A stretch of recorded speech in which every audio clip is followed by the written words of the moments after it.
കോൺഗ്രസിന്റെ മഹാപഞ്ചായത്ത് പരിപാടിയിൽ ആവശ്യമായ പരിഗണന ലഭിക്കാത്തതിൽ അതൃപ്തി പരസ്യമായി പ്രകടിപ്പിച്ച കോൺഗ്രസ് എം പി ശശി തരൂർ കഴിഞ്ഞ ദിവസമാകട്ടെ മറൈൻ ഡ്രൈവിൽ അവിടെ വെച്ച് സംഘടിപ്പിച്ച പരിപാടി ഇടയിലാണ് ശശി തരൂർ തന്റെ പേരെടുത്ത് സ്വാഗതം അറിയിക്കുകയോ അല്ലെങ്കിൽ പ്രസംഗിക്കാൻ അവസരം നൽകുകയോ ചെയ്യാതിരുന്നതോടുകൂടി തന്നെ വേദിയിൽ നിന്നും ഇറങ്ങിപ്പോകുകയാണ് ഉണ്ടായിരിക്കുന്നത്.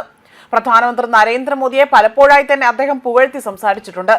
ഒപ്പം തന്നെ കേന്ദ്ര സർക്കാരിനെ അനുകൂലിച്ചും തന്റെ നിലപാട് അദ്ദേഹം വ്യക്തമാക്കിയത് മുതൽ തന്നെ കോൺഗ്രസ് നേതൃത്വവുമായി തന്നെ ഇടഞ്ഞു നിൽക്കേണ്ട അവസ്ഥയിലേക്ക് തരൂറിന് എത്തി നിൽക്കേണ്ട അവസ്ഥ വന്നിരുന്നു.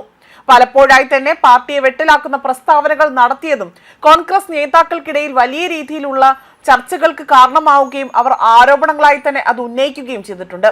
പ്രതിപക്ഷ നേതാവ് രാഹുൽ ഗാന്ധിയോടുള്ള പ്രതിഷേധമാണ് അദ്ദേഹം അറിയിച്ചിരിക്കുന്നത്. കെ.സി. വേണുഗോപാലിനോടും ദീപാദാസ് മുൻഷിയോടും പരാതി അറിയിച്ചതിന് ശേഷമായിരുന്നു ശശി തരൂർ വേദി വിട്ട് മടങ്ങിപ്പോയതും. ഇതോടുകൂടി തന്നെ വീണ്ടും തരൂരിന്റെ കൂടുമാറ്റം ഉടൻ ഉണ്ടാകുമോ എന്ന ചോദ്യങ്ങൾ വലിയ രീതിയിൽ പ്രസക്തമായി തന്നെ ഉയരുകയാണ്. മാത്രമല്ല, നിയമസഭാ തിരഞ്ഞെടുപ്പ് അടുത്തിരിക്കുന്ന സമയമായതിനാൽ തന്നെ ഇത് കോൺഗ്രസ് പാർട്ടിക്ക് വലിയ ക്ഷീണം ഉണ്ടാക്കുമെന്നതിൽ സംശയമില്ല.